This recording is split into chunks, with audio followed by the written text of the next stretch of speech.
person do?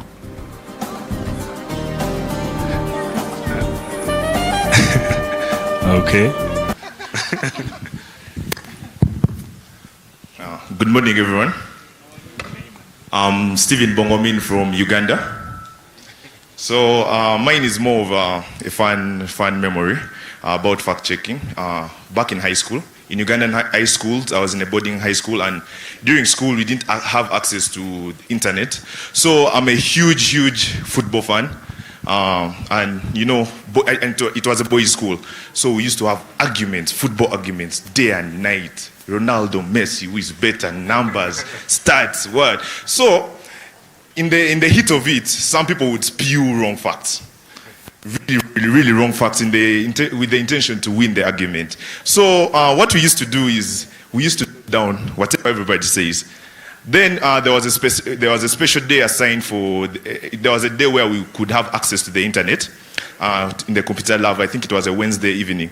So that day we used to go with all the facts, all the statements that have been alleged. So we go and fact check in the computer lab. So if you said Ronaldo in this year scored this number of goals, we check. Then we hold you accountable. So yeah, that was that's I think a time in my life where we used to do that. I don't know why the mics are. Check. You guys are very serious in high school, eh? Okay, now that was the first question. Now the second question, ask the person next to you a cultural difference that you felt is weird in a country you visited, okay? Weird, something, let me give you an example, okay? And this is just to keep the conversation going and to help you understand the differences that we have in cultures. A big cultural difference we have between Kenya and other countries is, unless you're at the coast, the washrooms are not created with, you know what, the water, you know.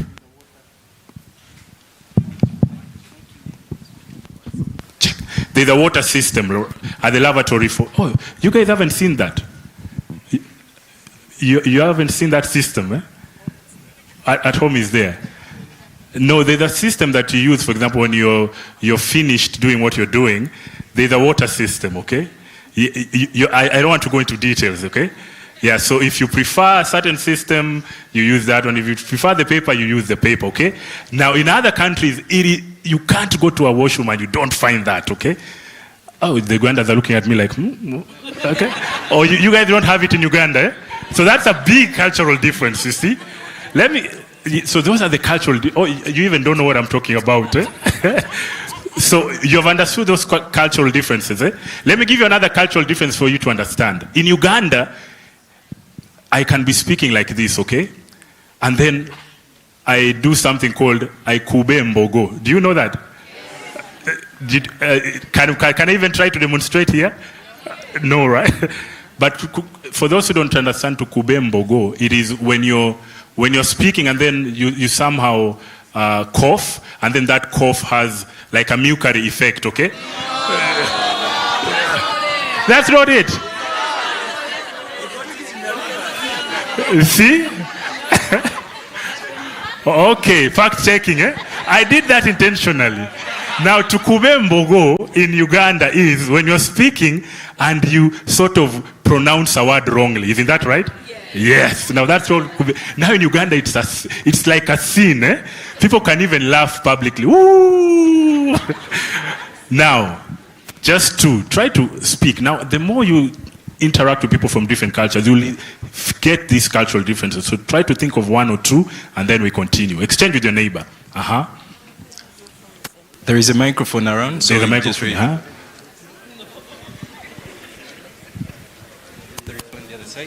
People are already ready. There's one hand there. Thank you. Cultural differences.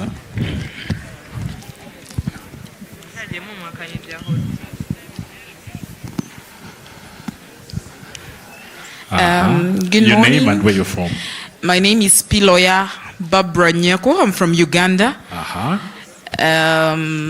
I've been to Sudan, and they have a difference in their marriage kind of sort of system that I can get. If I were a man, I could get married to very many women, and if amongst my women, if they give birth to sons, yeah, and I'm now not in position to take care of these women, I mean, in the conjugal rights or wherever. I hope you guys understand. No, we my don't. sons, you'll understand later. My sons would take over my position and would give birth, yeah, I mean, could have sex with one of the mothers and give birth to a son. I mean, to a son who is a brother. Have I confused us? Yes. A man getting married to like 3 women, and these women giving birth to children, or even a man getting married to like maybe 10 because it's allowed in their culture, yeah. So after giving birth to kids and wherever, and the man can no longer fulfill his duty, he can ask one of his sons, yeah, to carry on with the duties, and he gives birth to his brothers and not, you know, you don't give birth to a fellow son, but you give birth to brothers. Which country again? That is Sudan. Which one? North, South? South? Yeah, I was in South Sudan. South Sudan. Yeah. There's a reaction to that. I don't know whether it's a reaction. People are fact checking. The reaction is here. Oh, the reaction. Give her. I have another. Okay. My name is Teddy Grace from South Sudan. My name is Teddy Grace from South Sudan. She talked of like Sudan. So I want to know, is it South Sudan or Sudan? And also let her tell us the tribe.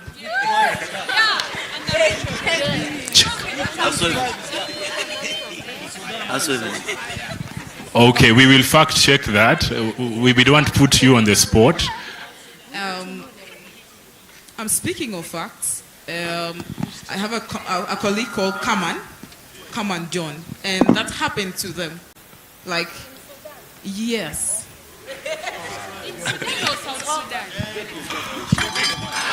Good morning. I am Chihoho from the DRC. I've been once in Ethiopia, and there is one cultural thing I discovered from there, and it's not weird at all, but I was surprised. For example, as we are gathering here for a meeting, then when we go for food, if I see a pretty lady like this, even if we don't know, so for her to show that she welcomes me and she appreciates me, she needs to feed me using her hands, even if we don't know each other. Like we are eating, then she takes it, and she needs to feed me using her hand. Hold on. Myself. They're asking who fed you.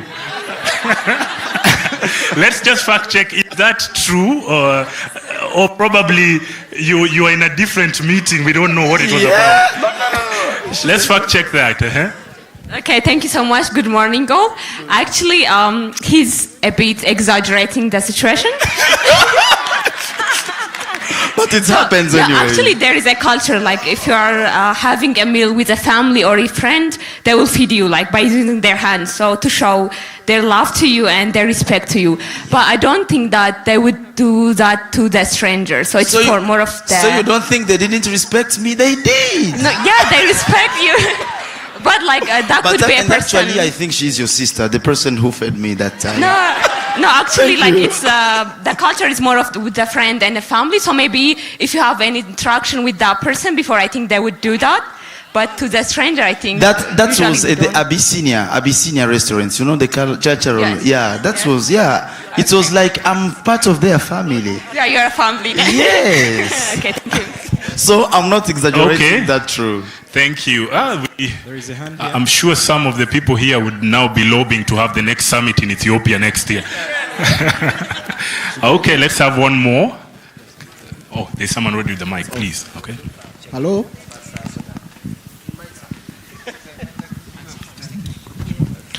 Hello. Good morning. My name is Yusuf from Uganda. The first experience I got, which was weird, when I visited Kenya, that was about 2018. I came for a burial. I had never seen people dancing at a funeral service. Like they danced the whole night. We are mourning and people are dancing. This was so weird. I was like, okay, what's happening? Are they jubilating because this person died or something of that sort? Then they told me for them here, that's how they do it. Hold on. And yes. Trying to. And then when I was sharing with my neighbor, they told me they went to Canada, and then the reception of the people there is so different from us. Like, people are weird. They don't socialize. It's weird. Canada. Canada. Canaan? Yes, Canada. Oh, Canaan or Canada? Canada. Canada. Yeah. Oh, Canada, you mean North America? Yeah. Oh, they don't socialize. Yeah, they don't. Hey, any Canadians in the house? The Canadians will defend. But for the burial, I attended it myself. So where was the burial? In Homa Bay. Hey, anyone from Homa Bay in Kenya here? Oh, where? There's someone here saying they even hire mourners. Guys, it's serious. Huh? Is that a reaction to Homa Bay, or you want to give another experience? Oh, you're from Homa Bay. Yes. So what he's saying is true. You celebrate the life of the dead. So there's no looking all gloomy and no. Isn't that fun, right?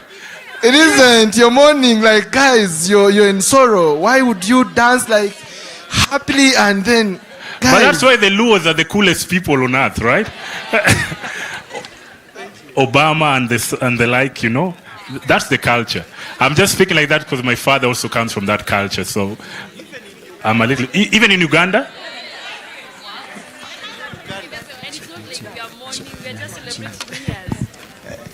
Good morning. I think my colleague, I'm from Uganda, by the way. My name is Lawrence Lucio Wanyama. I'm with Samia, and that is an extension of the Luo. So we do the same, okay? So it is, we have three things we celebrate in life: the birth, marriage, and death. So for us, we don't take it that we have lost somebody, but it is more like, you celebrate the things that they have been able to achieve in life. Yep. So there is nothing to cry about. Thank you. Okay, thank you. Let's pass the mic to the lady, and then we'll go to another segment, a very special presentation from our sister. We're waiting for her. Just allow her to come to the stage as we take kindly.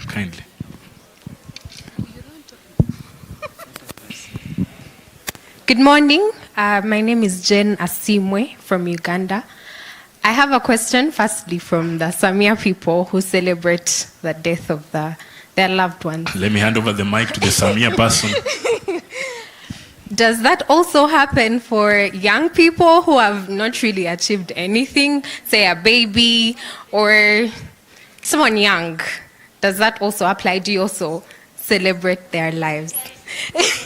Even suicide? Actually, for the young people, a few people of the family usually come for this burial. It's not like a lot of people that come around. You can even do it 3, 4, 5 people. But for the ones that commit suicide, for us, we are very strict. There are so many things that have to be done when you kill yourself. And one of them that you don't have anybody to pray for you. But people will come around and nobody will care much. They will be there talking about you and how you left the world, but nothing really happens. But for those who have made it and maybe sickness or something, we usually come around, dance, even if it is a disco throughout the night. It's something that I've learned to love, and appreciate life. Because I grew up in Buganda, but I'm trying to get in touch with my roots, and it's interesting. Yeah. I also have a comment about Kenya so far. A hurried one, huh? Thank you, please. Guys, quickly. Why do you close so early? Why do we what? You close so early. Yesterday, by the time we left this place, 90% of the shops were closed. Hey. and you open late. Kenyans, is that true? Let me allow a right of reply and then we go to Gloria. Gloria wants to...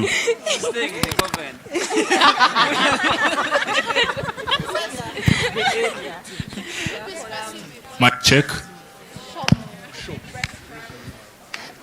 Good morning. My name is Constance from Kenya. I'm surprised you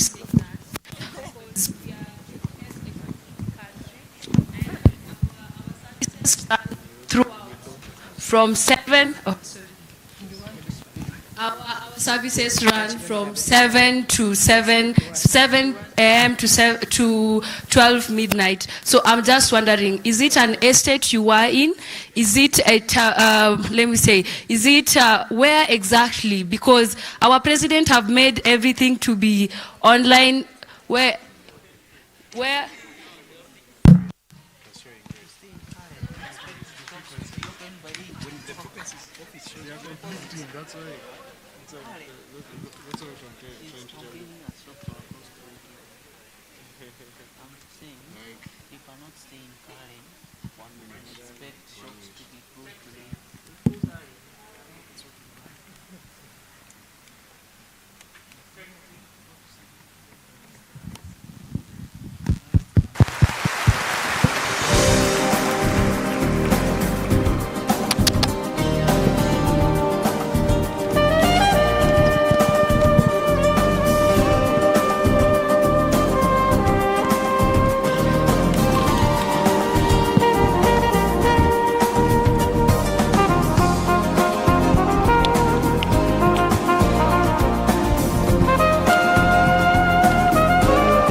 Mic check. You're right. So your right is this side, I presume, right? Okay, let's go. Horses on the run.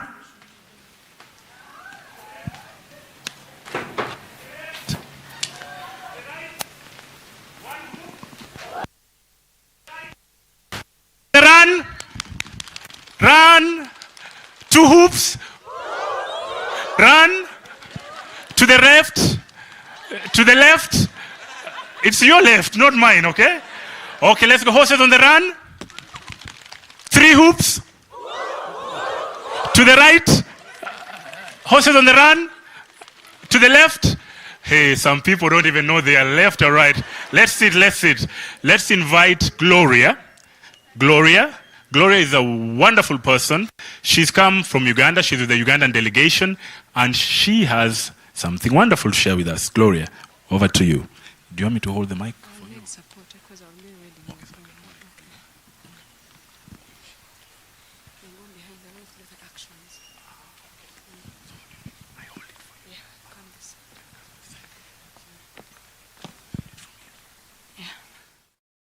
Morning, everyone.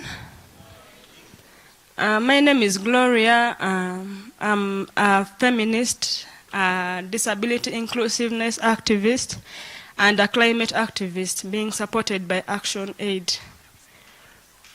And what prompted me to come on stage today, I did a poem on the story of Anna Choli girl. As we all know that northern Uganda had a over 20-year conflict, and after this, our girls are suffering. Girls are being married off at 13. By 26 years, a girl is a grandmother. So this poem states the root cause of the problem up to the solution. It's a 5-part series, but we don't have time. I'm going to do the first part. If there's time tomorrow, we shall do the other part. Be inspired as you listen, and let us work together to help those girls.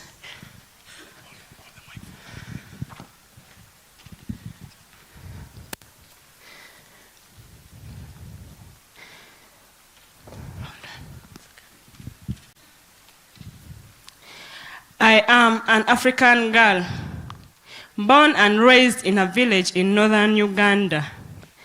Society looks down on me, including my parents. They all say that I am worthless, that my only purpose is to bring cows home so my brothers can marry.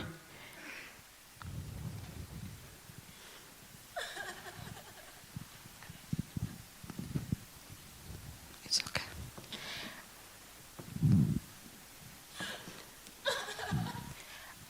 I stay home while my brothers go to school. Even if I go, I am looked at as a last resort when it comes to school fees. My brothers have to go first, they say, because they are the future of the clan, the so-called family heads.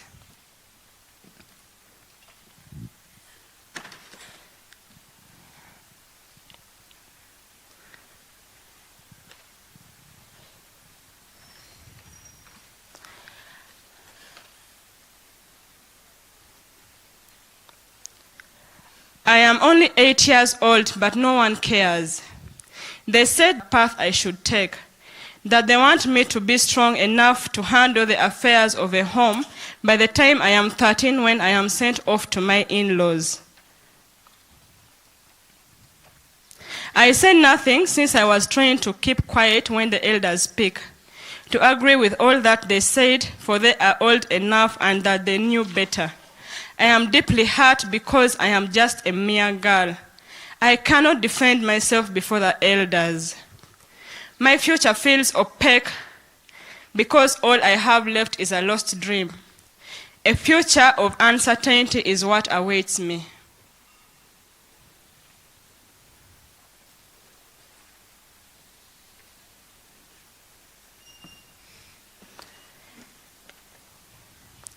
I had always admired the doctors. I had always liked the way they treated their patients. If only I had been given the chance, I had wanted to be a doctor, to travel the world treating people of different tribes and tongues. But all these are useless because I am just a mere African girl with a lost dream.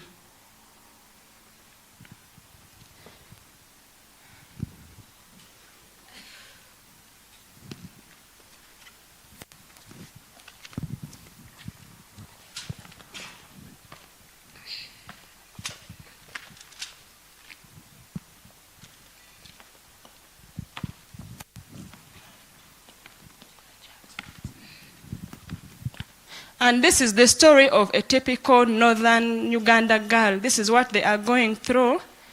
The people who have helped me, he's called Omara Aaron. She is Asaba Mercy. And we are all activists who would like to work upon this problem. For God and my country. Thank you, Gloria, Aaron, and the team. Wow, that is powerful. Let's give them another hand. Thank you. Just a few housekeeping rules for today, especially for social media. We are being encouraged to kindly use the hashtag YouLead23 whenever you post, or you can even go to the social media platforms, because today we do not have the projector screens. And so some of the presentations which have PowerPoints, if you need to access them, you can follow, there's a link on the social media platforms. So when you go to One Young Africa, the YouLead Twitter, Facebook, Instagram pages, or even the partner pages, they have shared a link with us.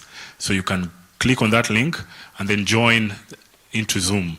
So you'll see the presentations there. They are being projected online through the Zoom platform. So kindly, if the Wi-Fi here is working, or if you made arrangements yesterday to have internet on your phone, or you can tether with your neighbor, you can follow the PowerPoint presentations there. Secondly, we encourage you, go like, the photos are there from yesterday, the posts, you can go there and like and share as we go into the first session for today. But before that, we kindly request if the YouLead song are there, and we remember, we just stand up, shake our bodies a little just to get the song in our system. Let's stand and we do the YouLead song to officially begin day 2. Let's kindly stand. DJ? Africa. I can't do as well as Mercy, but I'll try. Songa mbele. Songa mbele means forward.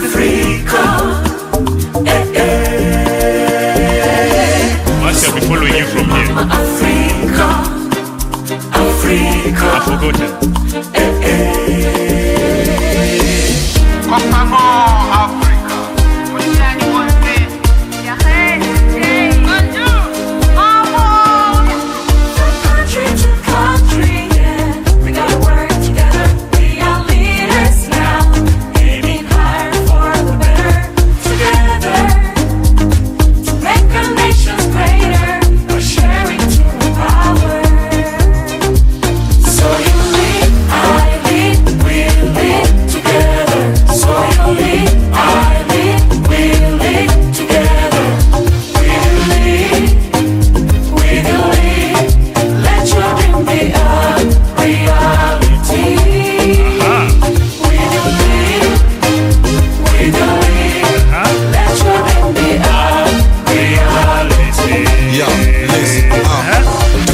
Shape young men and women with the pillars, with the future. Here we are, let's join together with ability to change communities, with love, with peace, to respond to our need, to call for unity.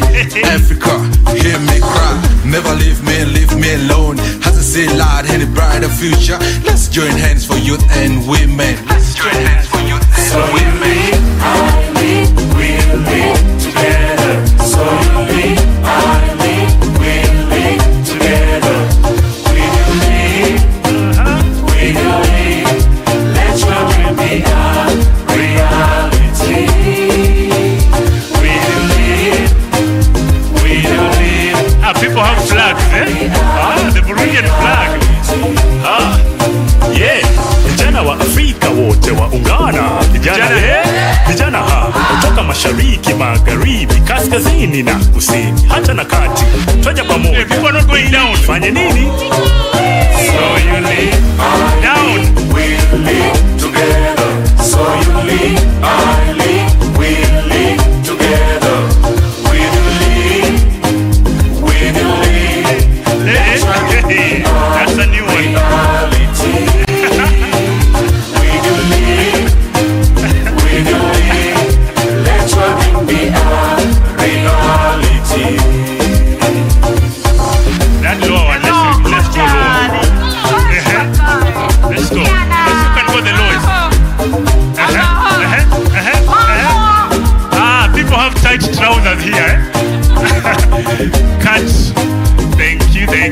yourself the hand.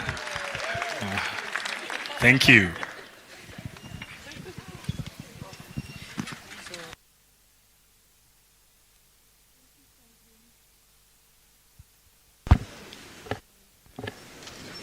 Thank you, Franklin. And thank you all for dancing to the YouLead song. Welcome to day 2 of the YouLead Summit 2023. I don't see excitement. I thought you were saying we lead.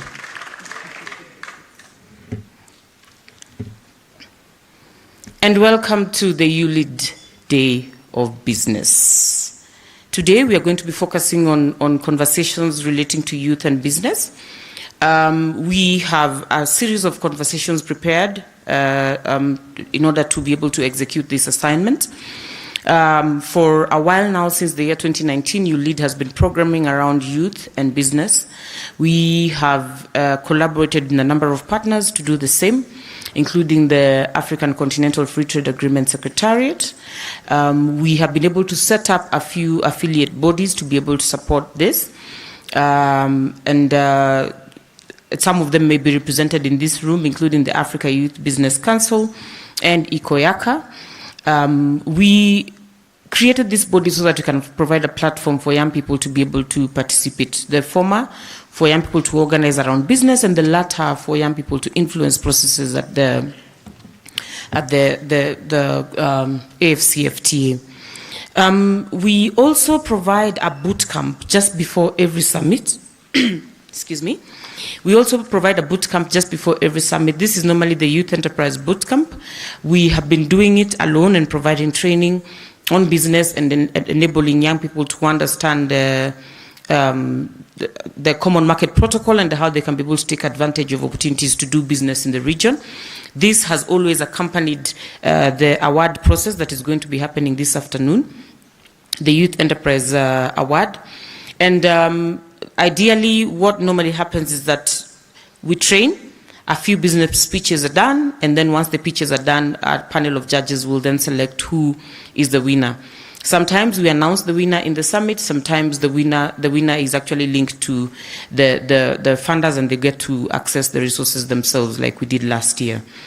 Today is not going to be any different. The only difference is that we're going to be having very powerful conversations around the topics of the AFCFTA, the Women and Youth Protocol, which was being negotiated this year. As a matter of fact, we participated in mobilization to be able to support this process, and we have a speaker who's going to be helping us go through the detail of what that entailed, to see how far this process has gone, what have the youth gotten out of the negotiations, what do we still need to push, and what role should we play to make sure that once we get the Women and Youth Protocol in place and rolled out, we will be taking advantage of the opportunities it avails. The second conversation is about the future of work. I am too excited about our keynote address today. You will be pleased to know that there are a myriad of opportunities that arise out of technology and a few other changes that have happened in the way we work, the way we present ourselves at work, what we recognize as a workday schedule, and the kind of businesses that we'd want to engage in, considering what technology has done so far. I definitely am not the expert on that subject, so I will not even attempt to explore it. I'll leave it to our speakers to handle that. After we engage in that process, we will then have a panel discussion, and this panel discussion will have a mix of experts on the subject, practitioners on the two subjects that I've mentioned, and we are also going to be having some under 40 business leaders actually just speaking to us about their experience in business. They will be all joining a panel where we'll have a conversation just before we break for lunch. After lunch, we have some powerful business men and women who have been developing business pitches that they are going to be presenting. And hopefully from those pitches, we'll be able to see who has the kind of ideas that are going to attract investment. We'll have a panel of judges which will select. I'm hoping that by the end of that exercise, you and the judges will be in agreement on who has won that competition. We must commit ourselves to designing solutions that are going to create jobs for young people.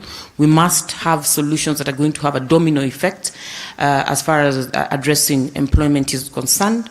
And when I talk about a domino effect, I'm talking about the need to address employability of young people, the need to skill and tool and retool young people for employment, the need to address employment opportunity and accessibility of employment opportunities, the need to address access to capital for young people who want to engage in business, the need to access business incubation services where young people do not have experience in the areas where they're trying to get into business. I was on a journey last week trying to figure out information about the oil and gas sector. I have been a tax justice activist for over 10 years. I have been talking about the extractive sector. I have been talking about fairness of tax for the extractive sector, but I had no clue what goes into the business of doing oil and gas. And I can imagine how intimidating the exercise of trying to find information on how to roll out your business if you're venturing into a new area can be. But I trust the conversations we're having today will either point you in the right direction or at least start you off in terms of where you could look to begin understanding how to go about your businesses. We are hoping that at the end of this conversation, if not some, all of us will be able to start a business, because at the end of the day, the mission that YouLead has is to make sure that young people have disposable income in their accessible to them, so that they can be able to engage actively as citizens for political purposes. The main reason why this was established, I told you yesterday, is because the youth say they want money in their hands if we are going to engage them in any conversations about politics and governance. We are not going to shy away from the conversations of how politics affects business, how the environment around business can be conducive for business for young people. And so let's try as much as possible to explore solutions on how to make the environment enabling for micro enterprises. I believe I'm talking too much about a topic that I may not be the expert on, so I'm just going to stop here and welcome all of you again today too. I'm excited about the conversations that will take place here. I envy you for being the person in this room who's going to witness what will happen in this space today. I'm not exaggerating. Mama McKenna, the floor is yours.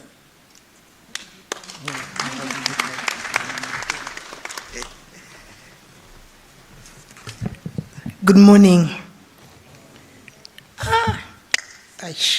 Good morning. Good morning. Did you have breakfast, or the rains have kind of touched your brains differently? Because when Franklin was the floor and we were dancing, everybody was kind of dancing. My dancing partner, we are doing well.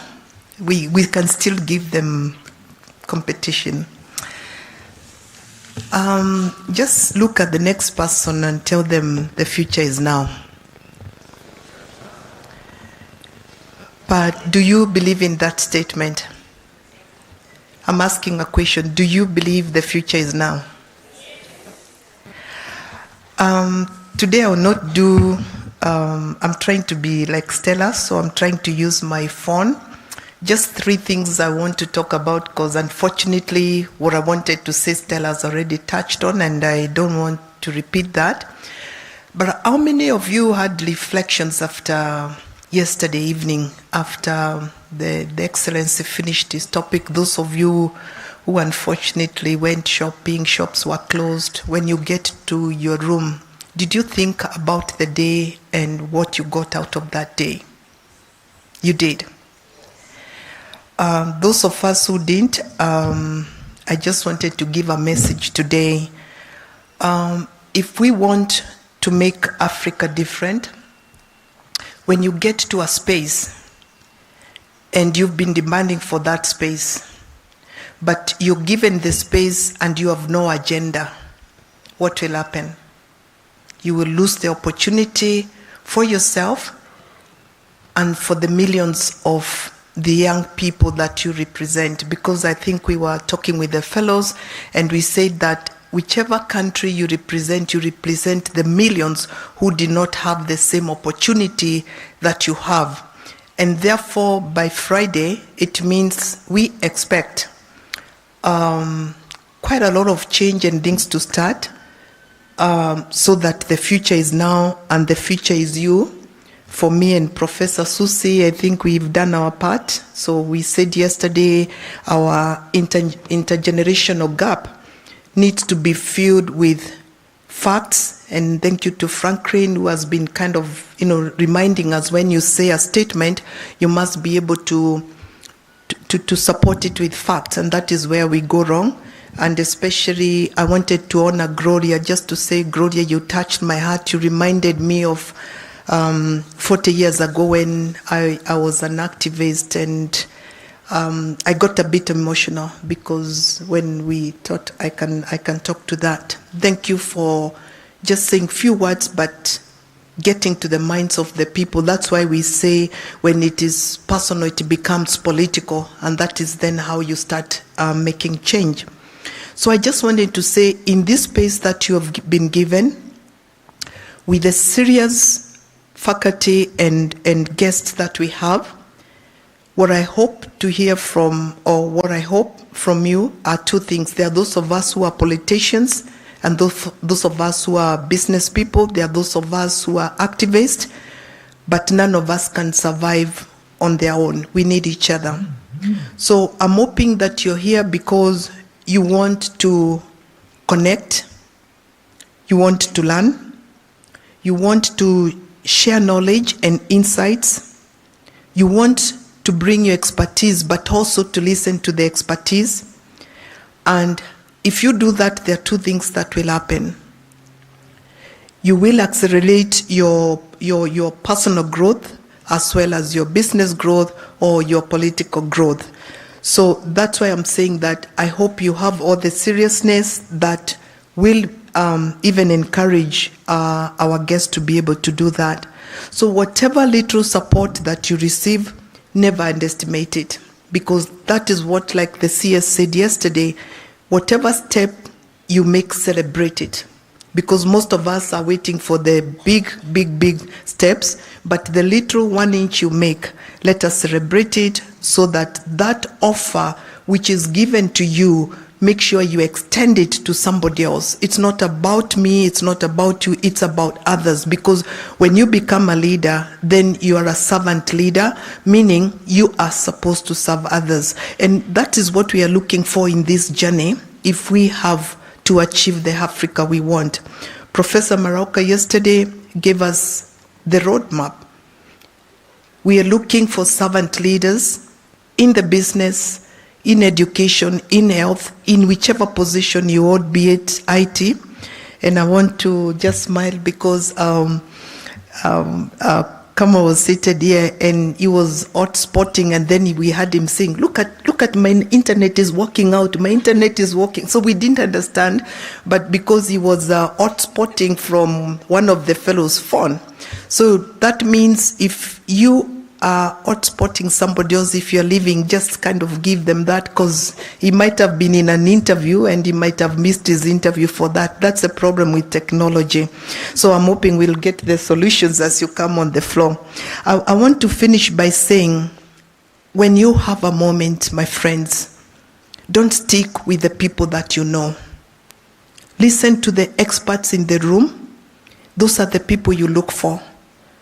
And they say, when you want to be great, stick with the great. When you want to be a positive thinker, that's what you need to do. If you have people that are discouraging you, then you need to review your friendship.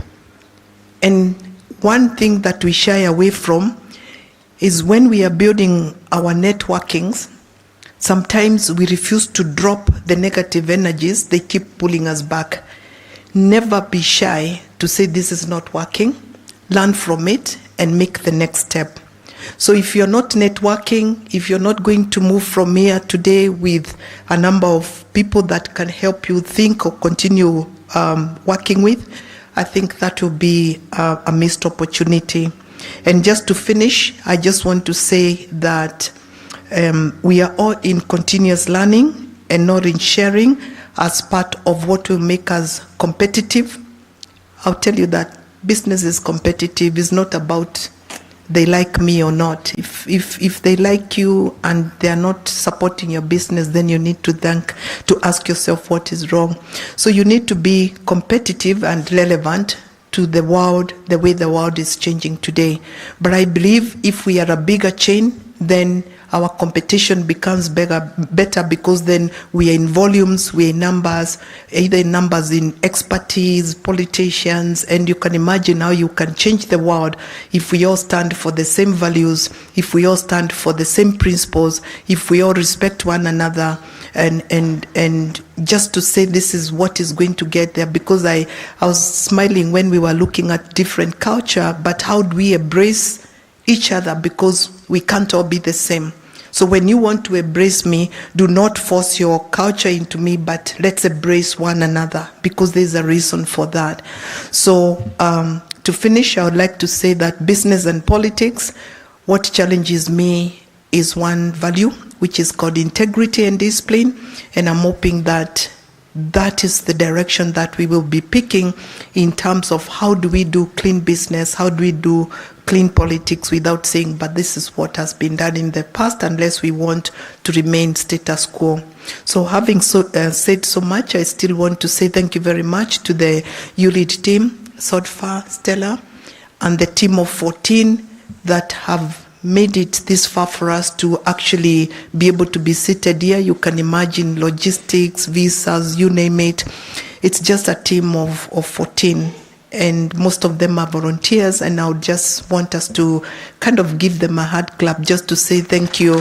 Thank you, Stella. Thank you for your leadership. And I keep telling Stella, I hope that she can have many more Stellas, because the world will be different for girls and women.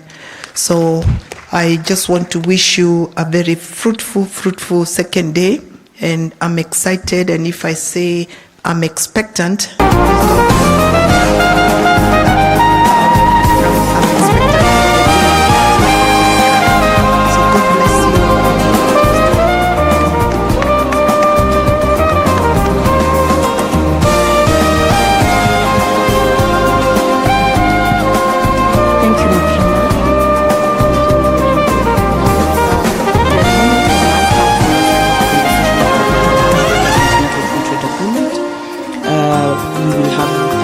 leaders in the room sharing experiences on cross-border trade efforts, the successes and the challenges so far.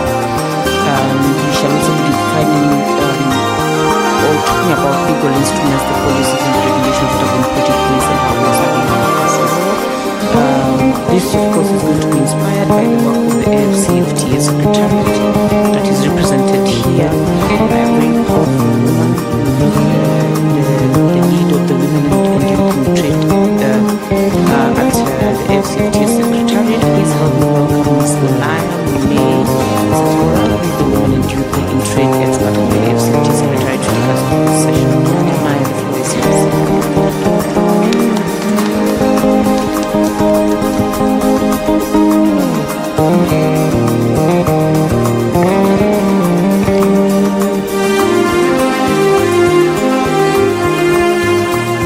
Viva young people, viva. Viva young people, viva. Can I get that moment from the Tiger team? I don't know your slogan, so I forgot. Pampers. Oh, sorry. Tigers. Oh, okay, sorry. Panthers. Panthers. I think I have to also acknowledge the fact that since the beginning of this ceremony, The leader who has been leading us to the YouLead dance is coming from which team? So it is very evident that yesterday we were cheated, right? Good morning, everyone. My name is Honaya Mune Setora from the Republic of Botswana. And today I've been assigned to talk about the AFCFTA, but most importantly, the AFCFTA Protocol on Women and Youth in Trade. I don't know how many of you here are entrepreneurs, and I would like to ask you, how many of you are entrepreneurs?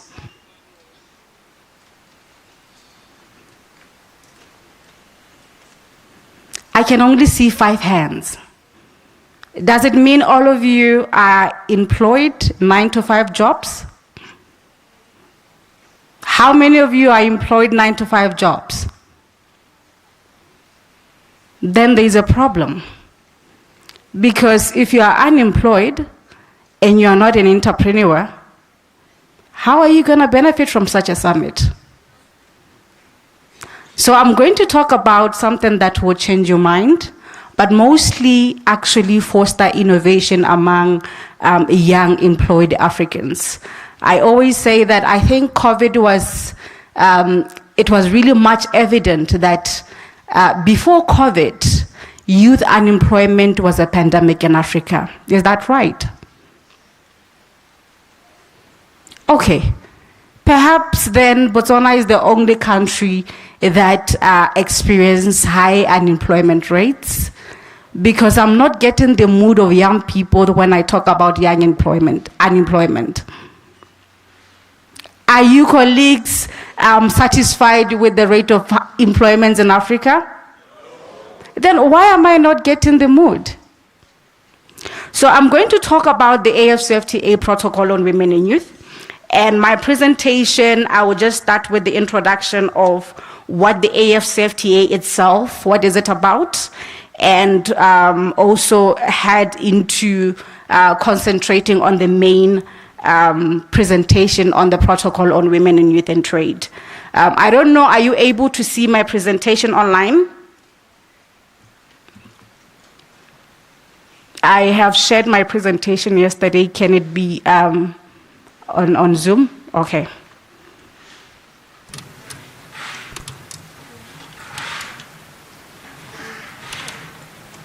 So I'll start with the introduction of the AFCFTA, the status of negotiations of other protocols, and then head to the AFCFTA Protocol on Women and Youth and Trade, and possibly, if we still have time, I can touch into the operational instruments of the AFCFTA.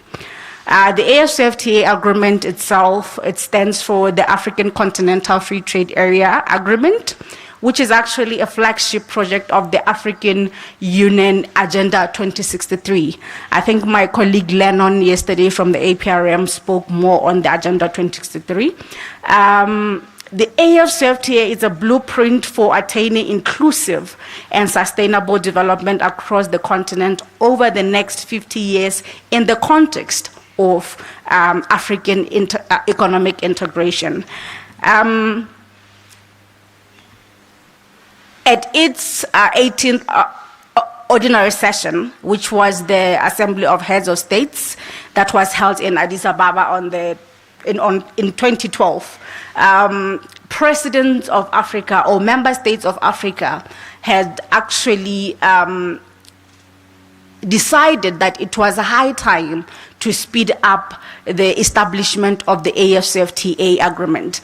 And I wish we had more time for me to take you back to where the AFCFTA came from, which is from the Abuja Treaty during the formation of the Organization of the African Union, before it came as to be the African Union by today. The agreement entered into force on the 30th of May 2019. And by that time, only 24 countries had ratified or actually had also signed that they are ready to trade among each other at low or free without any custom duties to be incurred.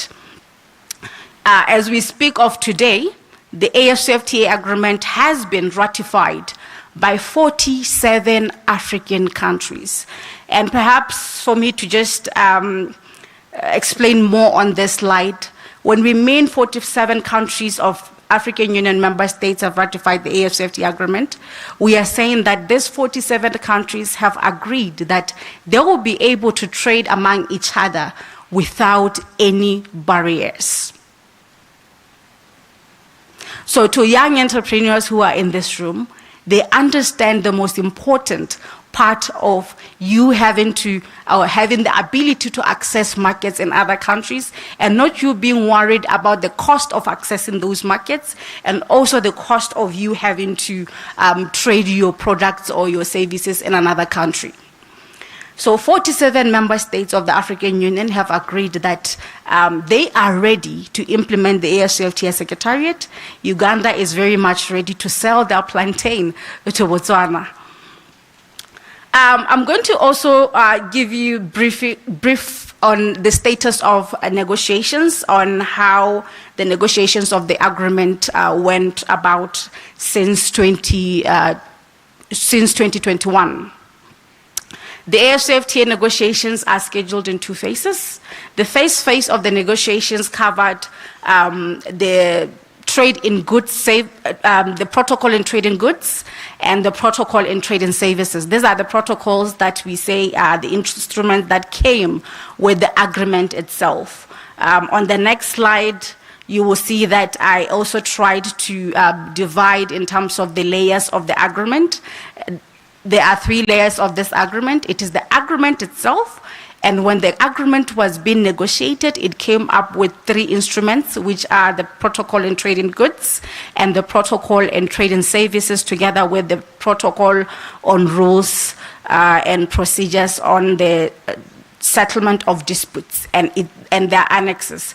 And this third protocol on rules and procedures on the settlement of disputes, its main actually purpose is to tackle any dispute that might arise during this trading among borders under the AFCFTA.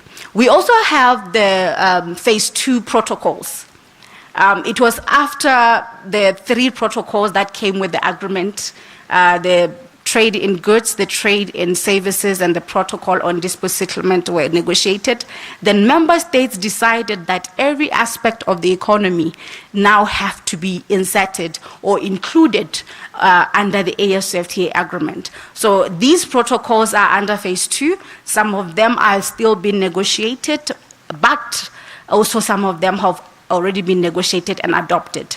And the phase 2 protocols include the first one include the intellectual property rights, IPR, the AFCFTA protocol on intellectual property rights, the AFCFTA protocol on competition policy, the AFCFTA protocol on investment, and the AFCFTA protocol on digital trade. And lastly, which is the main protocol that I'm going to talk about, is the AFCFTA protocol on women and youth in trade. I think yesterday our senior guest did us a very much justice, because almost everyone who came to the podium kept on mentioning that Africa has the most youngest population, right? Africa has the most youngest and most active population.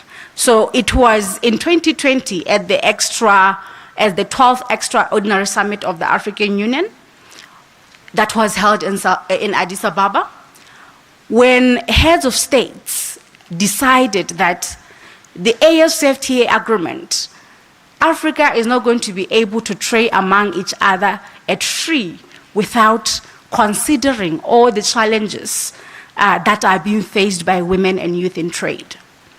And the heads of states at this summit agreed that even though there are some certain provisions in the main agreement and other protocols that may somehow give preferential treatment to young people and youth, we solely need that separate protocol that addresses young people and women challenges that they face when they trade across borders.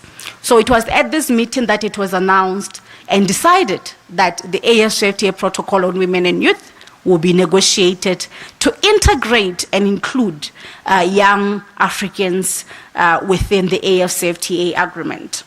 I think Africa has the highest entrepreneurship rate in the world at about 22%. Entrepreneurs in Africa are younger, and it has been proven by the World Bank report of 2019, which actually showed that the most cross-border trade in Africa, it's actually being done by young people and women in Africa. And when this World Bank report was coordinated and consolidated, the most inputs that spoke more on women who are trading across borders, they were talking about the women in the villages, or rather, the women that are located within these borders that are closer to the villages. And that is why it was agreed that it can never be a successful agreement for Africa if we do not involve the most people that are mostly involved in trade, which are women and which are youth.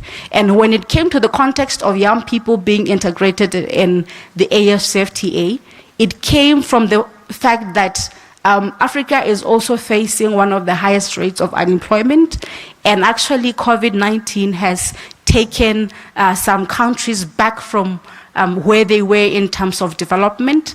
And this protocol is actually also coming with, encouragement for young people to be innovative, knowing that they will be able to expand markets for their products and services in other African countries. Given this protocol, it will be easier for them to sell their services in another country.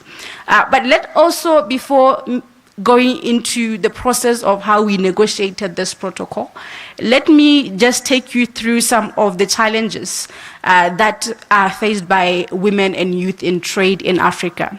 And this also presentation has been prepared after the contribution of some of the activities at the AFCFTA Secretariat that we have done before negotiating the protocol on women and youth.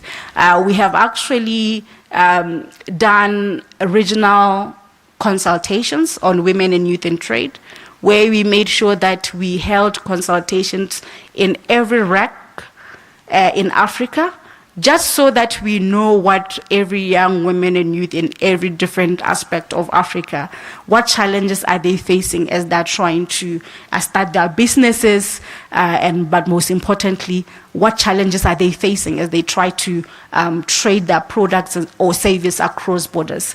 And one of the challenges that they have raised was that of course, there's lack of market. I have my own, a young lady who makes their own bags in Uganda. She finds it so difficult for her to find customers in another country. But why? Because she does not know actually the market for her products out of Uganda.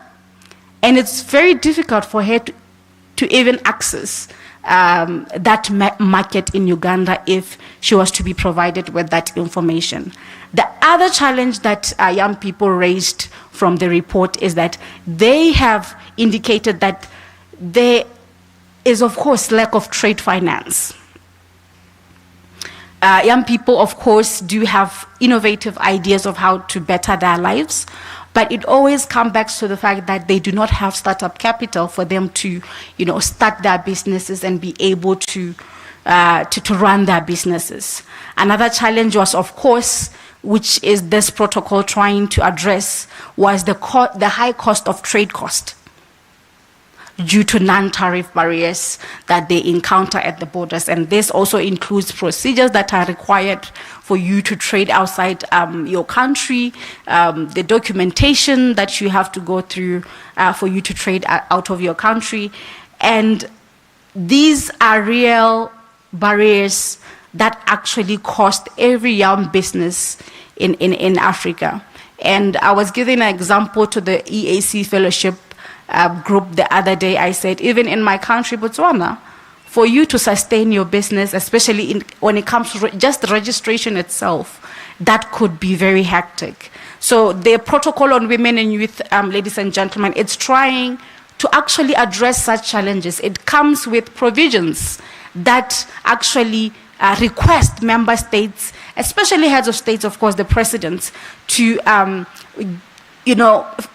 make flexible policies for young people to be able to run their businesses within the country, of course, at ease, but also mostly consider those that are trading across borders and come up with initiatives that makes it easier for them to be able to be interested in expanding their businesses. So what does the AFCFTA Protocol on Women and Youth have? What are its potential? I'm sure someone here might be saying, this is just another document that is going to be developed and we will never hear about it again. But I can tell you that the young entrepreneurs who are business-minded in this room understand what this protocol entails, especially when you have been trying all your best to access markets out of your country. It comes with expanded market access. And the reason why we are saying this is because the AFCFTA agreement itself, it comes with other operational instruments that are going to assist you, that I hope when I'm done with my presentation, I can just go through them so that you are able to know about these operational instruments and find out how can they be really beneficial to your business. It also comes with diversified business opportunities. It also comes with facilitated cross-border investment, which is actually under, or rather facilitated under the AFCFTA protocol on investment, which is solely focused on investments trading under the AFCFTA. We also believe that this protocol, like I have mentioned, it somehow fosters innovation and entrepreneurship among young people so that we don't stay at home and blame our leaders for being jobless, while we have tools that have been developed by member states for you to use them to be innovative, start a business while you are still waiting for your 9 to 5 job, and of course better your life. What does it mean when it comes to digital trade for young entrepreneurs? The protocol comes with e-commerce provisions that are actually going to protect us from in trading in digital trade. I think they say young people are the most internet active population, and that's very true. Because most of us here, we have phones, right?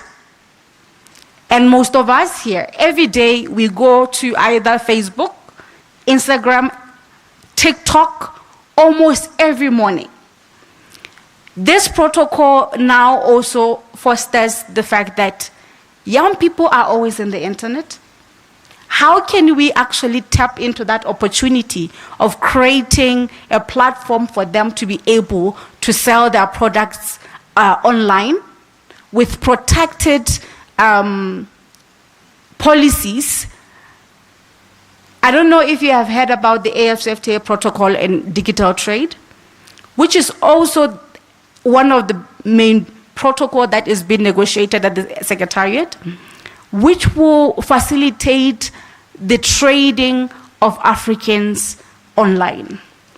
So kindly research about this digital protocol, and also what are other digital instruments that have been developed by the AFCFTA, so that you can just take advantage of these protocols. The protocol also comes with certain provisions that request member states to actually build knowledge for young people on trade finance and business development. I think one of the main challenge that we got from our research was that young people, of course, lack finance, but also we have found out that sometimes even if we facilitate opportunities for young people to gain finance, they also lack financial literacy, which is actually the most important aspect of access to trade finance that could be facilitated by the Protocol on Women and Youth. So while you are building your business, while you are researching about certain initiatives that are being built by the African Union, your government, on how to access trade finance or finance for your business, please also take an opportunity for you to learn about financial literacy, especially for your business. Because if you do not know how to handle funds from an investor, it's still the same thing, right? We also see this protocol coming with a lot of trade awareness for young people. I think this is one of the most protocol that the African Union has really invested on its campaigns. Why? Because this is a protocol that is going to really help young people who are in trade. So it's very important that every young person in this room in Africa is aware of this protocol. So it also gives this trade awareness to young people, whereby you know about issues of trade in Africa, what opportunities are there for you in Africa, what policies and other initiatives are there for you in Africa, especially in REGs. Our regional economic communities actually have different initiatives for young people in cross-border trade. I know that the AAC also have the simplified trade regime. The SADC also have a model of a simplified trade regime. So these are initiatives that it's very important for you as a cross-border trader or a young person in entrepreneurship. You have to know about them because these are platforms that actually makes it easier for you to trade across borders and expand your business. It also comes with a lot of networking and collaboration opportunities. One of the main operational instruments of the AFCFTA is the current ongoing, actually just ended intra-African trade fair that was held in Egypt. So now, since the AFCFTA and its protocol have been actually negotiated and agreed upon, member states are investing so much into platforms that can that create that networking opportunities. The main activity that has just ended in Egypt, it's called the Intra-African Trade Fair. It's a partnership between the African Union and the Afrexim Bank, where they bring all African entrepreneurs in one country at a fair. And because of the Protocol on Women and Youth in Trade, also member states have supported or rather actually invested in supporting young people who are in trade to be part of this fair. And at this fair, I don't know if you also have followed it online, we had young entrepreneurs at the African Union Youth Startup Pavilion or exhibition booth, where young people were being funded for their project.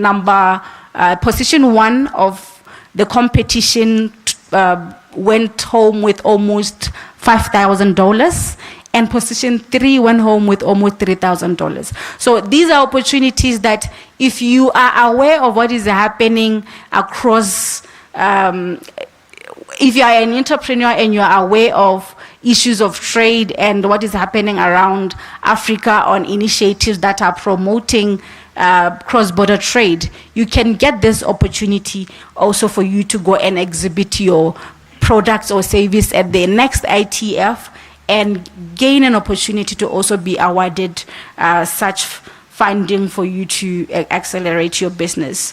The protocol also comes with certain provisions that request member states to organize platforms that will, teach young people on how to trade online. And this is digital literacy and e-commerce. And when we talk about digital literacy and e-commerce, we also talk about certain provisions that, of course, makes it cheaper for you to be able to trade online. Under our research, we actually found out that, of course, young people are the most people who use the internet, but also in other regions of Africa, internet accessibility is not easy, but also internet is not cheap or affordable. So we also requested member states within this protocol to, promote public-private partnerships, of course, with these telecommunications providing companies, just to find a way of how we can make sure that young people can be able to trade digitally. It also comes with export readiness. It encourages young people to be export ready. And what are we talking about when we talk about export readiness? It comes with member states having to actually organize certain programs that will, educate young entrepreneurs on being export ready. From the issue of how to read trade documents, packaging, standardization, and any other procedures that you may need to know when you export across borders. Now, when we negotiated the AFCFTA protocol on women and youth in trade, just to take you through the procedures as been requested,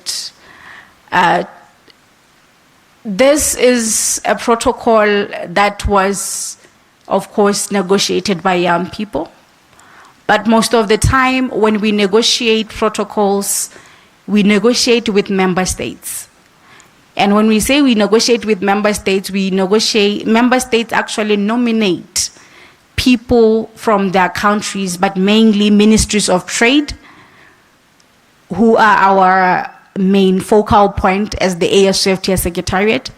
They nominate people who can actually represent their countries at the negotiations of the AFCFTA. But when it came to the AFCFTA protocol on women and youth, it was different from negotiating other agreements. Why? Because we had normally seen member states only sending their Ministry of Trade chief negotiators, which are, of course, these are people who have been negotiating on trade issues for their country for a long time. But when we came to the AFCFTA protocol on women and youth, we have seen member states nominating the actual entrepreneurs in their countries to come and negotiate this protocol. And I think those who are in trade policy knows that, these agreements are not supposed to be negotiated by private sector. But member states understood that even though it's the government itself having to send someone to negotiate this protocol, they have seen it fit to nominate a young entrepreneur to come and negotiate. So we had a table of young people negotiating this protocol. We had actually also had NGOs, business supporting organizations that were invited in the room. And also, after the regional consultations that we have taken as the Secretariat before negotiating, we had held the first AFCFTA Women and Youth in Trade conference that was held in Tanzania last year, which was heavily supported by member states because they understood that conference, its outcomes will contribute mainly to the development of the key elements of the protocol on women and youth. So during that conference, we also further had roundtables, young entrepreneurs roundtables, and women entrepreneurs roundtables. And the reason why we had it separate is because we understood that women in trade experience different challenges that are experienced by actually youth in trade. So we had really very much outcomes that assisted us to develop the AFCFTA protocol on women and youth in trade. And this year, we also had the AFCFTA Youth Symposium, which its main objective was now to say that we have negotiated the AFCFTA protocol on women and youth in trade. Now, what we need from young people in trade, we need their recommendations on how to implement this protocol. So you could see that member states of the African Union, especially the heads of states, they're very much committed to involving young people in policy decision making. So the AFCFTA Youth Symposium that was held this year also came with a very comprehensive report that guided member states on how they are expecting their involvement as the implementation of the agreement is taking place, but mainly how they are expecting the inclusion in the implementation of the AFCFTA protocol on women and youth in trade. During last week also, during the EAC Youth Fellowship that we held here in Nairobi, I'm sure you were here yesterday when the young people were receiving their awards for being part of that EAC Youth Fellowship. They have also gave a very comprehensive recommendations as EAC fellows and as EAC youth ambassadors, what they are expecting when it comes to the implementation of the AFCFTA protocol on women and youth. And one of their main recommendations that I actually even liked myself, they said that they are very much aware that the AFCFTA has national implementing committees, and they want that in every national implementing committee, young people and a women entrepreneur should be involved. It shouldn't just be the government officials that are being nominated by the minister to be part of that implementation committee. And they were saying that the challenge with members that are nominated by the minister is that they are not necessarily the entrepreneurs themselves. These are, of course, public servants. But when they have a representative within this implementation committee, it also gives them that power of, monitoring and evaluation of how the implementation of the AFCFTA protocol of women and youth is going. So we are still at the moment currently going around our recs, gaining recommendation on how young people would want to be involved in the implementation of the protocol, since now they were involved in the development of this protocol. I think that's all about how the negotiations went. I took you on the previous programs we have undertaken before actually negotiating the program. But I want to utilize my last minutes on talking about the most important operational instruments of the AFCFTA. And when we are talking about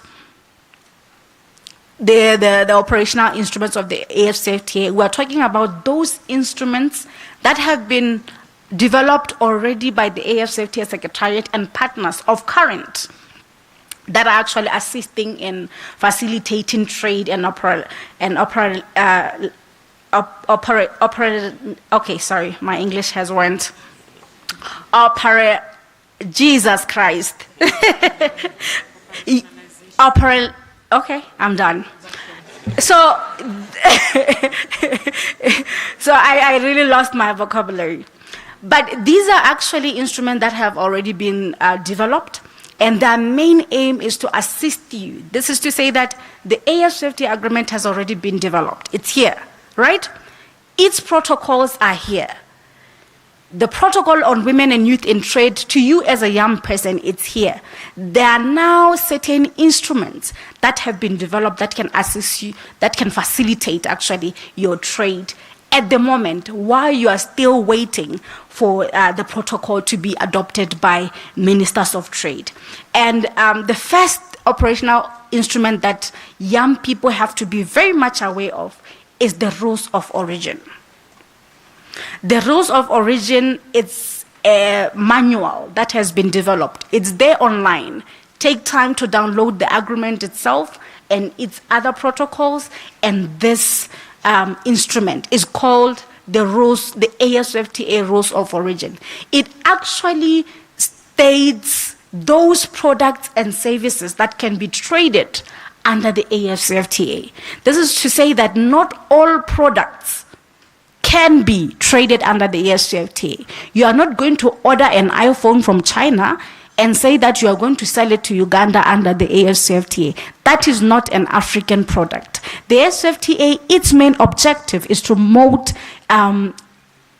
trade across borders of African-made products. I'm going to give you an example. We had a young person who was under our guided trade initiative. Our guided trade initiative was an initiative that was formed by the ASFTA Secretariat that wanted to see how actually the ASFTA is going to operate with the contribution of its all instruments and protocols. And the young person said, I have my own African fabric, but they did not actually, they were not eligible to be traded under the AFCFTA. And that is because some certain African prints in Africa are ordered from China. So you can't also order anything out of Africa and trade it under the AFCFTA. Any product from Africa, agricultural products, artifacts, any other service, tourism in Africa can actually be traded under the AFCFTA. But also, the rules of origin has two aspects. Those solely made in Africa products can be traded under the AFCFTA. And secondly, if a product attains 60% of African raw material and 40% of foreign material, it can still be traded under the AFCFTA. But of current, those percentages are still under negotiation. But during the guided trade initiative, it was decided that under the rules of origin, 60% of raw materials of a product should be coming from Africa, and 40% could come from a foreign country. So those are the two aspects of the rules of origin manual. The other operational instrument that is very important that I wanted to share on this presentation is the tariff concession schedule, which actually outlines the preferential tariffs rates applicable to be imported under or traded under the ASFTA.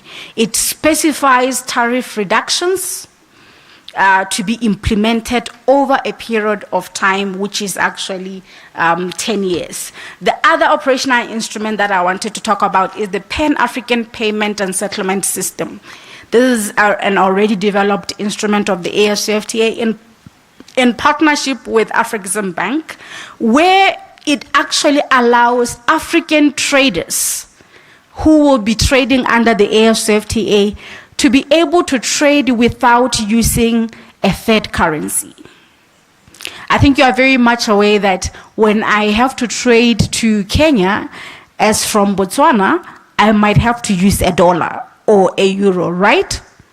But with this operational instrument, PAPS, which has actually been adopted by more than 12 central banks in Africa so far, it will allow you to sell your products from Kenya with a Kenyan shilling and me, myself, receiving it in Botswana in a pula without having to consider using a third currency.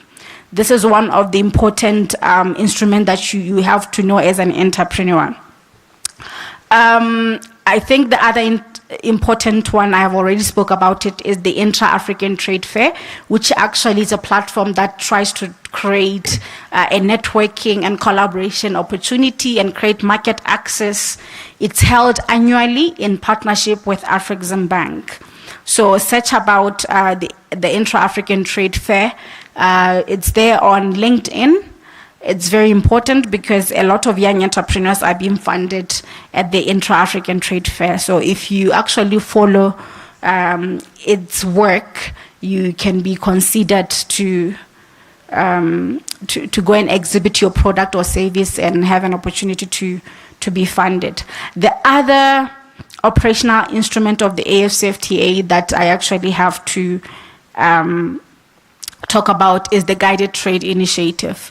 The Guided Trade Initiative seeks to facilitate commercially meaningful trading among interested state parties. And I'm very much sure you did follow how it actually went. What the Guided Trade Initiative did was it tested the agreement. Remember that the agreement has been negotiated and its protocol, but we wanted to test the institution of the agreement, the legal parts and the trade, provisions under this agreement. So 7 countries in Africa took part of this agreement, and it was where during this guided trade initiative that took place got launched in Rwanda, we were also able to find certain certifications that can be used to as you trade under the AFCFTA. When you download the Rules of Origin manual, you realize that there are certificates.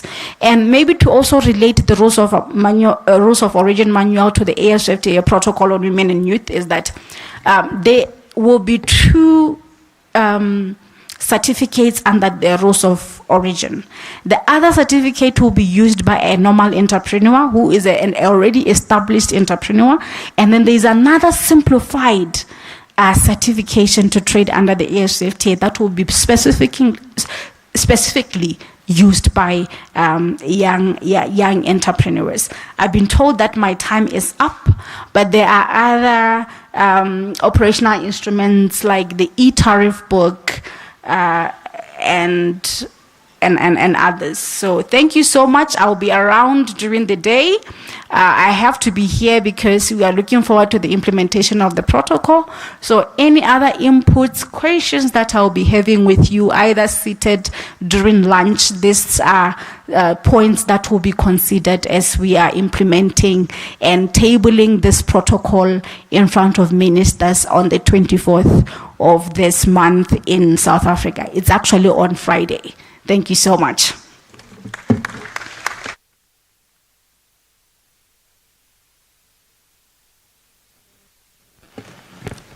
Thank you, Honaya. I know you have had to end your presentation abruptly. We are just going to request that you sit on the next panel so that you can answer all the questions that our delegates may have, or maybe to give additional information about the remaining operational protocols. I am not going to take much time. I'm now going to invite the gentleman who's going to be giving us a keynote address on the future of work and the role of innovation and technology in achieving the implementation of the AFCFTA. I know you've had quite a lot from Honaya, and I'm hoping that you're already thinking about what needs to go into our post-summit agenda as actions that we're going to take moving forward to take advantage of the opportunities that have been availed by the Women and Youth Protocol. But I also want us to just have a time to reflect on what the future of work looks like, so that as we make our recommendations, we're not making recommendations about work or proposals or ideas that will not survive in the next coming years. The best person to speak on this topic is a global speaker, innovation consultant, futurist, Kwame Opoku. Help me welcome Kwame Opoku.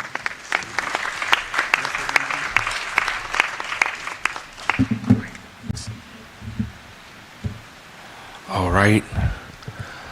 Good morning. Yeah, that's the kind of response I knew I would get. Good morning, everyone. This weather is not born again. It does not respect my anointing. So I need your help. Can we be up and standing? All protocols observed. Doc and the rest, you can sit down, but if you don't mind, you can join us as well. Can we please be up and standing? I want us to do something real quick. We're young people, aren't we? Is anybody here inside the delegates who's older than 45 years? Anybody? Nobody. All right. Please drop the laptops, drop the phones. Let's do what young people do. What I want you to do, so first of all, Stella has broken all protocol. I'll talk to you guys about that very soon. I have never in my 13 years as a professional speaker been stuck to a pulpit before, but today I am. So I'm going to preach it, okay? Now, I want you to grab your phone and flip it and find 2 people who are going to be your selfie partners. Real quick, let's do this. 2 people who are going to be selfie partners. Now, if you don't have, I consider myself not to have too much of a nice face, so find somebody who has a beautiful face so we can balance. I'm not insulting anybody, I'm just saying we all don't look alike. Now, this is what you're going to do. You're going to be 3 or 4 or more in the picture. After you're done getting a selfie with your first group, find another group. Everybody has to take 2 selfies with 2 groups of people, okay? So, let's go take the selfie. Everybody say yeah, yeah. Yeah. Now, when you're done, don't sit down. Go to the next group and take it. Then we're going to post it online and hashtag YouLead 2023. Before we do this keynote, move from your seat. Come on. Go get 2 or 3 people.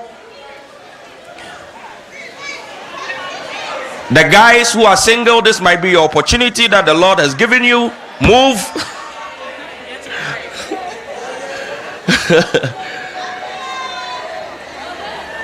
Let's do it, let's do it, let's do it.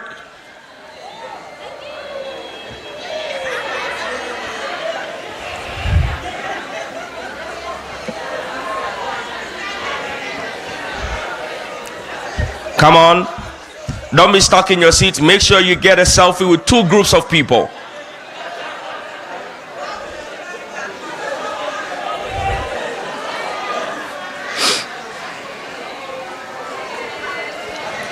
Amazing.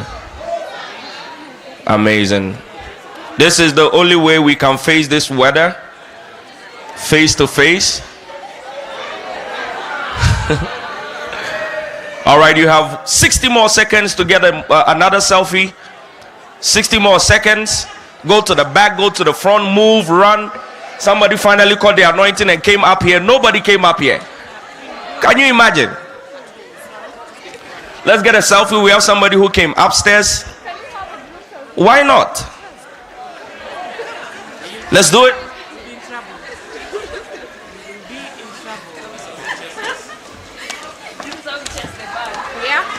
Oh, now we have more people.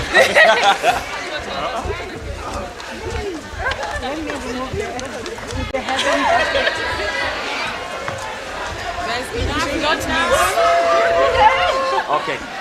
Let's get to work. The last one.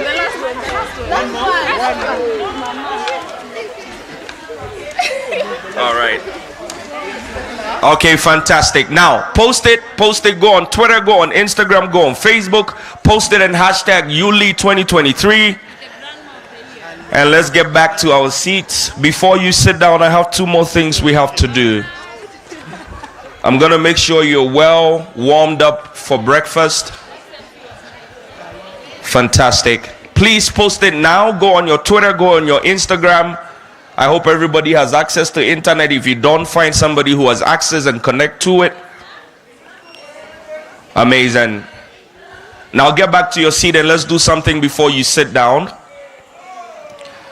Let's use the next 60 seconds to post it and hashtag YouLead 2023. Please don't sit yet. We have one more thing to do. Young people shouldn't be sitting this fast. I know what we're capable of when no one is looking at us. All right, let's be up and standing. Just a moment. Okay. The hashtag is YouLead23. YouLead 23. Sorry, so not 2023. YouLead 23. Hashtag YouLead 23. Thank you very much. All right. So let's be up and standing one more time. Come on, guys. One last time. I'm sorry. I'm going to be standing for like the next 20 minutes. So stand with me for 2 of those 20 minutes. Can we do that? Now, as a rule, because of the weather and because of the setting, communication is two-way. Can we agree on this? Now, the reason why we're going to do this is because I'm going to feed you energy and I need your energy as well. So at any point in time when I ask a question and you agree, I want a very loud, and that's your way of putting warmth in your body. I want the response to be yeah, yeah. Now, can we go over that for 1 second? So do you agree with me? Fantastic. That's rule number 1. Rule number 2, if anything hits you funny, profound, or interesting, use your hands to warm yourself by clapping like you actually own your hands. Can we test it out? Amazing. Fantastic. That's rule number 2. Rule number 3, no rules. Do as you please. I know that this is supposed to be some kind of formal thing, but like I said, since Stella started by breaking protocol, we're also going to break protocol at any point in time. Feel free, kick your shoes off, relax. You know, I would be here for an after section for my keynote. We can do questions, but there is no rules in this room anymore. I can see the police, I can see the military with guns, so we're chill. Just relax and receive the information. Now, before we sit down, I need to observe some protocol, but make sure, Kemi and my people, make sure that you are connected to the Zoom link, because the entire presentation is on there and my presentation is very visual. So you need, if you don't have access to the Zoom link, find somebody who has a laptop who's connected before we start this section. But before you sit down, I wanted us to honor a few people. It is tradition that we do that. First of all, I will want to celebrate the fact that I hope nobody takes this shine with me. Do we have any West African in the building? Jesus, yes, I have a fellow Ghanaian. And you from where? Burkina Faso, amazing. So can we celebrate the West Africans who have come all the way? Clap like you're warming your hands, don't forget. Welcome. I am from Ghana, so we're representing West Africa. Africa is one. Only in East Africa, you people don't know the spiritual significance of pepper. We'll have that conversation later. Don't know what's wrong with you guys and how you eat without it. We will have a special forum on food consumption across the border. We need to have an African Union charter on how we eat across, because you can't be letting me suffer like this. Now, I want to celebrate a few people before we sit down. On the continent, this is how we honor our people. I want you to clap your hands when I speak about these people, because they've been amazing. I want to start with somebody that, if you understand the metaphysical world, I'm going to try and be politically correct. I'm a man of faith, but I'm going to try and respect everybody's faith. So I'm not going to impose, so you also don't try and restrict me as I express myself. Can I get a yeah? As somebody who understands spiritual laws, this woman is going to lay her hands on me before I jump on a flight out of here. I'm in South Africa the week after here to speak to about 400-500 entrepreneurs for end of year. Her name means happiness. She has been blessed with old age and the energy and the pleasantness of a mother that I have not seen anywhere else in the world. Ladies and gentlemen, help me celebrate McKenna. I will never forget you. I love and respect you. You are such an amazing and warm human being. I've known you for less than 72 hours, and it's like I've known you all my life. So you are officially my virtual digital grandmother for life. You don't have a say, all right? Of course, I need to celebrate the woman that kidnapped me. I was kidnapped and brought here. So West Africans, call home, tell them we need some reinforcement, because I don't know how she did it, but Stella is not just tall as a person, she's a giant in competency. And how many of us agree? Can we give her a yeah? Your partner, if I don't get the name, she will kill me. I hope she's not here. Is Yotfa? Sotfa. I hope she's not here. And I hope she doesn't watch this video. This is my virtual self. I didn't say it. So let's celebrate Sotfa as well, who is the co-executive summit, the entire team. Beatrice is my spirit animal. She's somewhere around here. We'll fight later. She brought everybody coffee and didn't bring me coffee. I'll see you later. Kemi and the media guys, I love them and I'm always bribing them so I can get good pictures. I just celebrated. You better give me good pictures. Yona has been my reporting partner all the way from South Africa. Wave, Yona. And everybody else, Cecile, all the faculty members. Can we celebrate Cecile at the back from Danida? You know, Gonaya was just here. Guys, if you know what it takes to stand in front of these people to speak, you would, guys, she was talking, some of you on your phone. If you try that with me, my angels will walk in this crowd and discipline. Don't try it to. Me, I'm not East African, I'm West African. I'm very wild. Speaking is not easy. Have you tried to even give a toast at your own birthday party? Your mouth will start trembling. So, please, work with us. Can we celebrate Gonaya for that amazing session? She's only 27 years old as a young woman in the AFCTA, traveling the continent to try and facilitate that. Can we please, one more time? And before you sit, the EAC fellows, can we celebrate them? Amazing group of people that I met.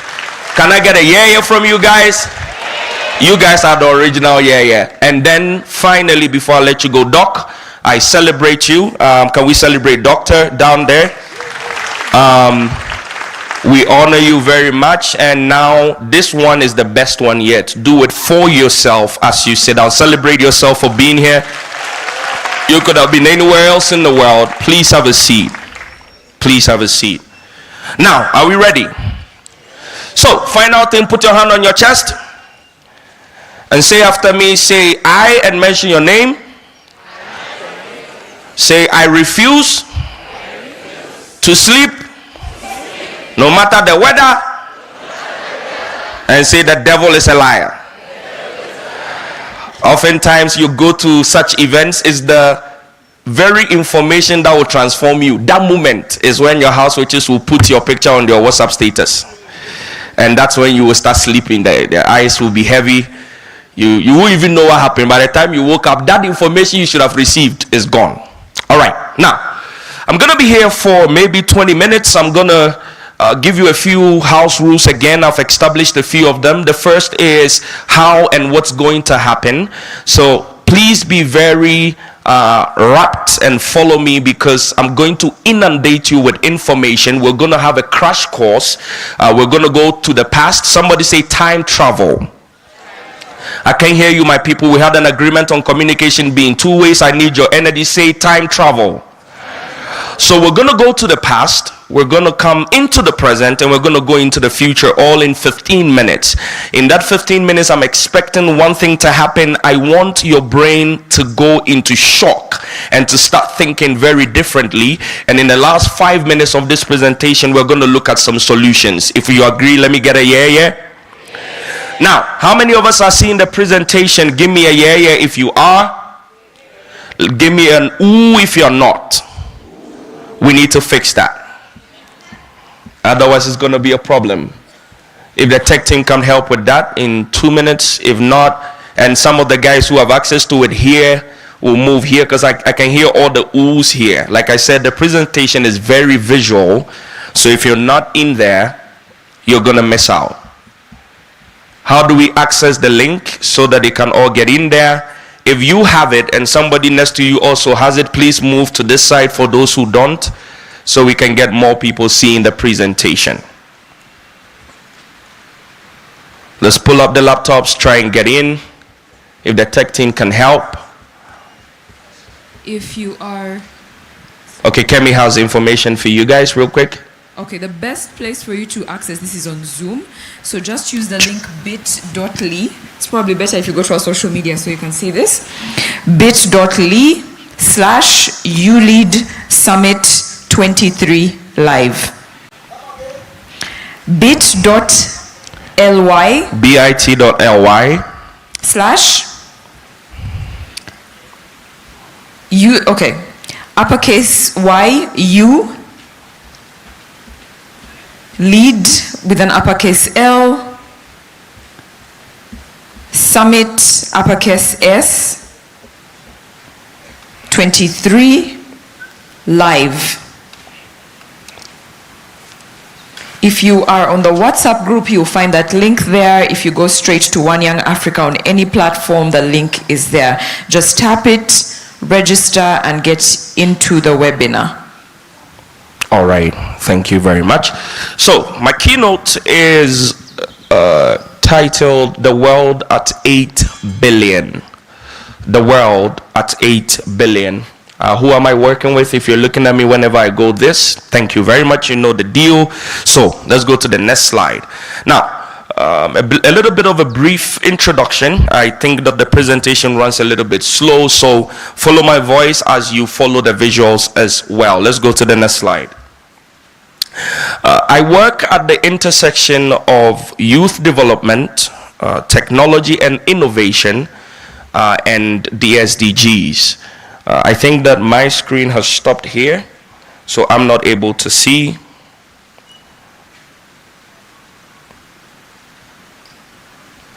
Anyway, okay, I think we're back. Fantastic. So, next slide. Let's go to the introduction slide. At some point, if this doesn't work, I'll drop the presentation and just talk to your soul one-on-one. How many of us are connected to the link? How many of us are able to see the presentation? Show of hands. It's the network, right? Should we improvise? Okay, guys. Let's drop the phones. Let's forget the presentation. I'll talk to you. I was born a speaker. I can do this. If you agree with me, give me a yeah. All right. So, please, all drop all phones, drop all laptops. We'll share the presentation later. You can get a look at it. I'm going to speak to you from my heart and my mind on the future of work. So now this has to be as interactive as possible. Can I get a microphone and please, with your permission, go downstairs so I can connect with the people and we do this work together. Please bring me a microphone. Let me go downstairs. As I come down, can you give me also a warm clap?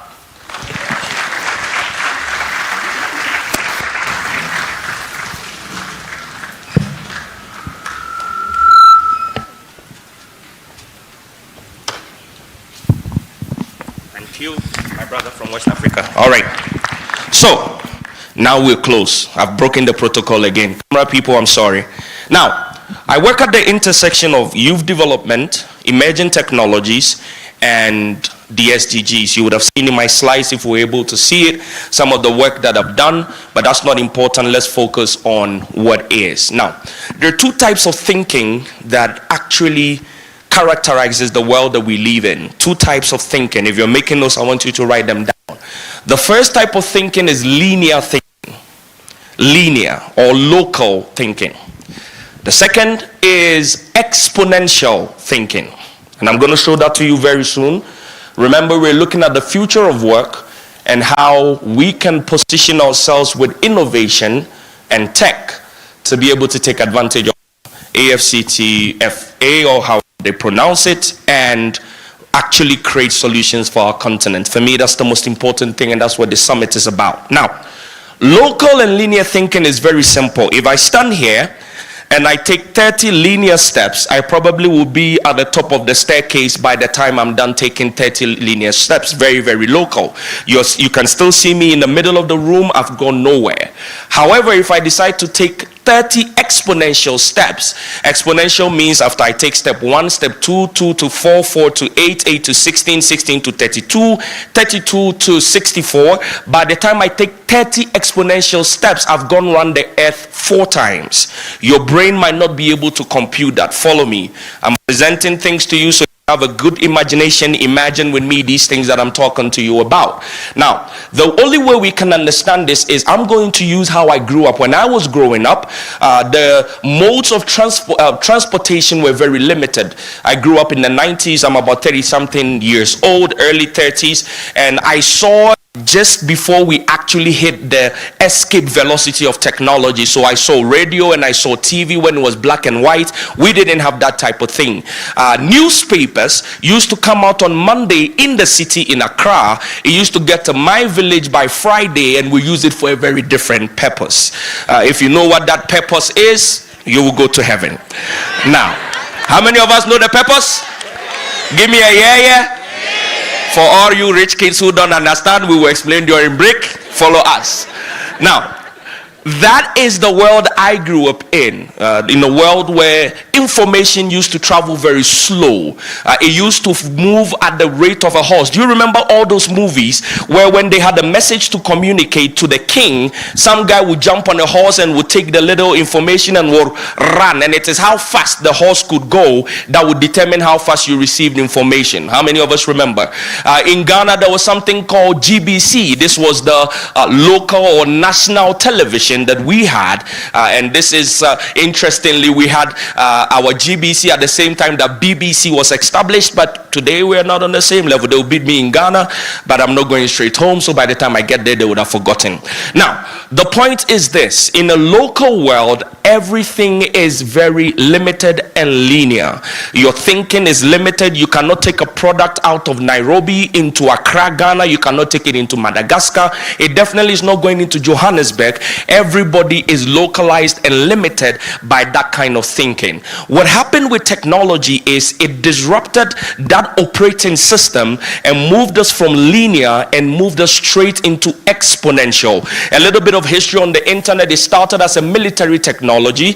It was called ARPANET, ARPANET. I'll give you so much information so that you have so much to research on when you get out of here. It started as a military technology, early days, pocket switching, TP, IP protocols. For those of you tech heads and programmers, if you know this is how it started. It was supposed to allow military people to communicate in enemy territory so they could know how to map things out. Now, of course, as they did that, they realized there could be a real commercial use case for this thing called the internet, and that's the reason why technology moved the way it did. Let me take 2 steps back and actually define what technology is. Now, for a lot of us, when we think technology, we think software and we think hardware. No, sir. Technology is anything that makes work easier, faster, and more efficient. Do we agree with this? So technology is anything that makes work easier, faster, and more efficient. If that's your wife is technology. If that's your girlfriend is technology. So fire was a technology. How many of us can agree to this? Electricity was a technology. Radio was a technology. Television was a technology. So don't ever of technology only in terms of software and hardware. Anything, this microphone is a technology. If not, what would I have to do? I will have to scream on top of my voice for you to hear me. This camera that is capturing this and sending it out to the world is technology. Now, how did we even get here to the kind of tech that we're using today? That's what I want to talk to you about as we go step. Follow me. I'm building a point for us to understand the future of work. I'm literally walking through my presentation in my head. Now, there is a law that I want you to write down. It's called Gordon-Moore's law. Gordon, Gordon. Of course, Moore is Moore. Gordon-Moore's law. Gordon-Moore is the co-founder of Intel. The guys that build for us Pentium 1, Pentium 2, Pentium 3, Pentium 4. I'll come to you very soon.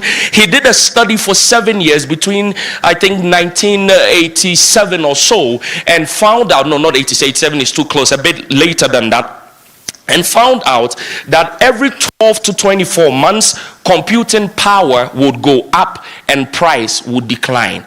I want you to always remember this law until I get out of your face. Remember Gordon-Moore's law, 12 to 24 months, computing power will go up and price will go down. Can we go over it? 12 to 24 months, computing power does what? And price does what? Never forget this. This is the law that is actually guiding our exponentiality. So if you remember, Pentium 2 was better than Pentium 1. Pentium 3 was better than Pentium 2. Pentium 4 is better than Pentium 3. If today somebody makes a mistake and gives you a Pentium 4, you might slap them. Because what are you going to do with a Pentium? Right? But how many of us remember the days of Windows 98 and Windows Vista? How many of us? There used to be something called Encarta. You remember Encarta? Mavis Beacon. I was the king of Mavis Beacon. I used to get girlfriends because of Mavis Beacon.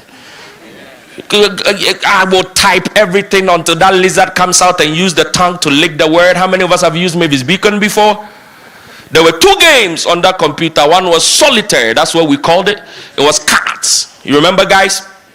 That is Gordon Moore's law at play. All of you have forgotten what Gordon Moore's law has done to you because you don't even remember your Pentium 4s. You just woke up one day, one was out of vogue and you threw it away and you went to the next one and you went to the next one and you went to the next one. So Gordon Moore's law establishes the basic framework for exponential thinking. So as you and I are sitting here, that technology in your hand, 12 to 24 months, what's going to happen? The computing power will do what? And then the price will do what? We are currently at iPhone 15. Have you checked currently the price of iPhone 8? It's nothing. But remember when iPhone 8 came, it was the same as the iPhone 15. It was pricey for no reason. Gordon Moore's law has already affected that. Follow me, we're going somewhere. So with that thinking, we can see where the world is going. I can tell you how in the early 1980s, 1981 to be specific, the GPS tracker on your phone or in your phone that allows you to be able to order Uber was actually $119,000 to buy one. Today it's less than a cent and it's a small component in your phone. There was a picture I would have really loved to show you. It's called the IBM Ramac 503. This was the world's first ever hard drive. You needed an aeroplane to be able to carry it. If you're not an organization like the EAC or the UN, you couldn't afford it. We needed at least 6 muscled men to be able to move it. Guess how much space it had? Anybody? If you know it and you say it, I punch you. EAC fellows, you are not included. Thank you.